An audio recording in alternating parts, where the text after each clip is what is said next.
November 8, 1942. Just after 1 in the morning, a coastal battery near Arzew, Algeria, was waiting for noise. That was how attacks were supposed to begin. Warships would open fire. Searchlights would tear across the water. Men would shout warnings down concrete corridors. But the first warning was not thunder. It was a hand on the stone wall. Then another. Then the shape of an American helmet rising out of the dark. The defenders had been watching the sea. The Rangers were already inside. They looked like ordinary soldiers. Same wool uniforms, same boots, same rifles, same American markings that German intelligence had already learned to associate with raw infantry and overwhelming firepower. But these men had been selected, stripped down, rebuilt, and trained in the Scottish Highlands under British commandos until difficulty stopped feeling like an emergency. They were led by a 31-year-old colonel named William Orlando Darby, and before most of the German army even understood the name, Darby's Rangers were proving something dangerous. They did not need the battlefield to open a door. They had been trained to find the wall. The United States Army that entered the war after Pearl Harbor was enormous on paper and inexperienced in the places that mattered most. It had factories, it had ships, it had young men by the millions. What it did not yet have was a long record of close, cold night fighting against the German army. The British did. By 1942, British commandos had already learned what expensive failure could teach. They had raided occupied coastlines, crossed beaches under fire, cut wire in darkness, and built a doctrine around speed, silence, aggression, and the refusal to attack from the place the enemy was guarding. General Lucian Truscott studied that doctrine and wanted an American version, but not a copy. The name he chose reached backward into American history. Rangers, not because it sounded heroic, because it meant something specific. Frontiershiers, scouts, raiders, men who survived by moving through ground that conventional soldiers treated as empty. Darby was handed the 1st Ranger Battalion in June 1942, and he took them to Achnacarry Castle in Scotland, where the British commandos had turned training into a filter. The men ran over wet hills with full equipment. They climbed cliffs in foul weather. They crossed freezing streams. They learned demolitions, knife work, night movement, boat landings, cliff assaults, and the kind of small unit violence that had to be finished before the enemy could organize a real response. Many men did not last. Those who remained were not fearless.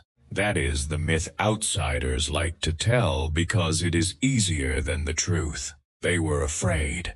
They were simply trained until fear became a signal instead of a command. A normal infantryman might look at a dark cliff and see an obstacle. A ranger was taught to ask a different question. Could it hold weight? Could it be climbed? Could it put him behind the gun instead of in front of it? That question changed everything. At Arzew, the Allied landing plan assumed the harbor batteries might take hours to secure. The guns covered the approaches. The fortifications had been built by men who understood what an assault force would have to cross. A conventional attack would probably have required bombardment, confusion, casualties, and time. Darby's men did not give the defenders time. 2 ranger companies moved in small boats through black water, with equipment taped and tied down to keep it silent. No dramatic barrage announced them. No bright naval fire warned the garrison to brace. They reached the seawall. Then they climbed. The battery at Fort de la Pointe was hit so fast that resistance never formed into a single defense. Fort de Noide followed. Positions that were supposed to delay the landing force were neutralized in minutes. By the time larger Allied units came ashore, the harbor was already being opened from the inside. That was the part German officers could not easily explain. Not that Americans had won. Americans had ships. Americans had guns. Americans had industry. German analysts expected that. What did not fit was the method.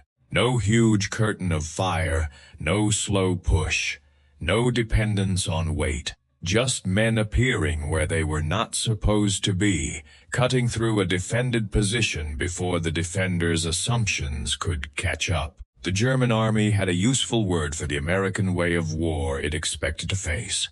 Materialschlacht, a battle of material. Steel, shells, trucks, fuel, production. And that description was not wrong. American industry would help break the Axis. But the Rangers presented a different problem. They were not the hammer. They were the blade placed into the gap before the armor arrived. And in North Africa, German units began learning that a gap on a map was not always empty. By March 1943, the campaign had moved into Tunisia. The terrain did not favor easy movement. Rocky ridges broke the ground. Valleys exposed men to observation. A daylight assault against prepared hill positions could become a killing field before the attackers even reached the wire. At Jebel el Ankh, German troops held ground that made sense from the front. Machine guns covered the obvious approaches. Artillery could punish movement below. The cliffs and broken rock seemed to protect the flanks. That was exactly the kind of assumption Darby had trained his men to hate. The Rangers moved at night, not in a heroic wave, not as a movie charge in files. Quiet, slow where the rock demanded it, fast only when fast mattered. They climbed ground German engineers and infantrymen had treated as practically impassable. They came up through darkness, using the terrain not as scenery, but as a weapon. And then, before dawn, men in the forward positions began discovering that the attack was not coming from below. It was behind them. That is the particular terror of a Ranger assault. It did not simply threaten your body. It destroyed your map of the battle. The line you believed was the front was no longer the front. The obstacle you trusted was no longer protection. The place you had not guarded became the door. The fight that followed was brutal and close. Rifles mattered, but silence mattered first.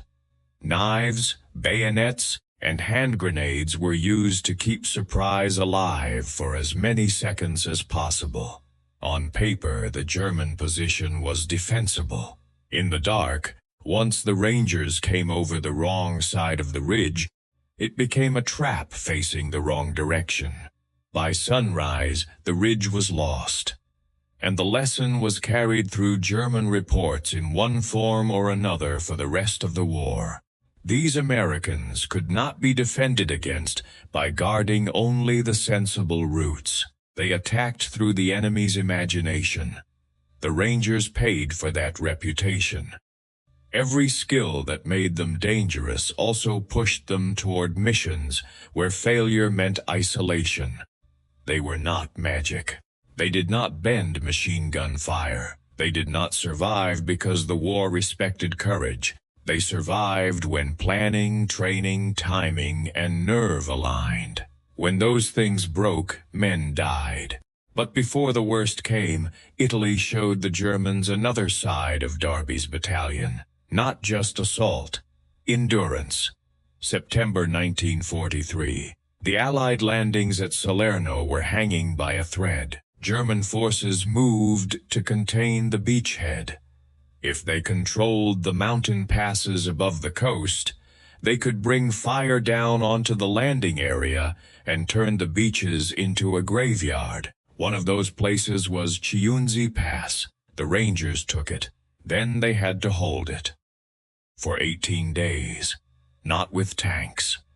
Not with a comfortable artillery park of their own. not from a safe rear position. They held rocky mountain ground against repeated German attempts to force them out, including attacks by armored infantry from units with far more heavy firepower than the Rangers possessed. The pattern was ugly and simple. German infantry advanced after bombardment or mortar preparation, expecting the defenders to be shaken, thin, or displaced. The Rangers waited. They let the enemy close. Then they opened fire at ranges so short the fight became less about volume than discipline. That was the part German commanders found difficult to reconcile. After artillery, the Americans were still there. After probing attacks, they had shifted just enough. After the Germans looked for alternate approaches, the Rangers seemed to have already understood them. This was not the same kind of problem as Arzew or Jebel el Ankh. At Arzew, the Rangers had arrived before the defense was ready. At Jebel el Ankh, they had attacked through the route nobody respected. At Chiunzi, they proved they could also become the thing German doctrine valued most, a position that would not break. For nearly 3 weeks, they turned a mountain pass into a locked gate above Salerno. The German army could not simply dismiss them as raiders after that. Raiders strike and vanish. Darby's men struck, vanished, climbed, ambushed, then dug into rock and stayed. That made them harder to categorize. And armies fear what they cannot categorize because categories are how armies prepare. Then came Cisterna. January 30th, 1944. Anzio was supposed to crack open the Italian front. Allied forces had landed behind German lines, and the Rangers were ordered to infiltrate toward the town of Cisterna ahead of a larger attack. The mission required silence over distance. The 1st and 3rd Ranger battalions moved at night through irrigation canals, low ground, and darkness. Approximately 750 men went forward, carrying the confidence earned in North Africa and at Salerno. But the battlefield they entered was not the battlefield planners believed was there. German forces had reinforced the area. Armor and infantry were closer than expected. The routes that looked like hidden approaches led into a defense already tightening around them. The Rangers emerged near dawn, and the trap closed. There are moments in military history where bravery does not change the outcome. It only changes the price. Cisterna was one of those moments. Surrounded and outnumbered, the Rangers fought for hours. Small groups tried to break out. Men used ditches, fields, stone walls, and whatever cover they could find. Ammunition ran down. Radios failed or could not solve the geometry of the trap. German fire pressed from multiple directions. The battalions did not collapse in the way surrounded units often collapse. They kept attacking. That is what disturbed the Germans who survived it. Not because they had never seen courage. Many of them had fought in Russia, North Africa, Sicily, and Italy. They knew what disciplined soldiers looked like under pressure. What they saw at Cisterna was something else. A unit being destroyed that still behaved as if it was searching for a way through. By the time the fighting ended, the Ranger force that had gone into the canals had effectively ceased to exist as an assault formation. Most were dead or captured. Only a handful escaped back through the German lines. It was a catastrophe, and it was also a confirmation. The Rangers were not feared because they always won. They were feared because even when the Germans won, the fight did not feel normal. Defeating them did not feel like stopping men. It felt like closing a door on fire. The disaster at Cisterna broke the original Ranger battalions in Italy, but it did not erase what they had proven. Across North Africa and Italy, the pattern had become clear. German defenses were built around probability. Where would the enemy attack? What terrain would he avoid? How long would artillery preparation last? How much time would a unit need to reorganize after landing? What direction was safe enough to leave lightly held? Darby's Rangers existed to punish those questions. They were not the largest force in the American Army. They were not the best equipped. They were not immune to bad intelligence or impossible odds. But they had been trained to live inside the space between what a defender believed was possible and what a determined attacker was willing to attempt. That space was small, a cliff face, a seawall, a drainage canal, a mountain trail in bad weather. A few silent minutes before the alarm became organized, small spaces. But wars sometimes turn inside small spaces. William Darby did not survive to see the end of the war. On April 30th, 1945, near Torbole in northern Italy, artillery shrapnel killed him. Germany was 9 days from surrender. Darby was 34 years old. He was promoted to brigadier general after his death. The men who had followed him remembered the training most clearly, not because it was harder than combat. Nothing was harder than combat, but because training had taught them the rule that made the rest possible. Difficulty was not a warning that the mission had failed.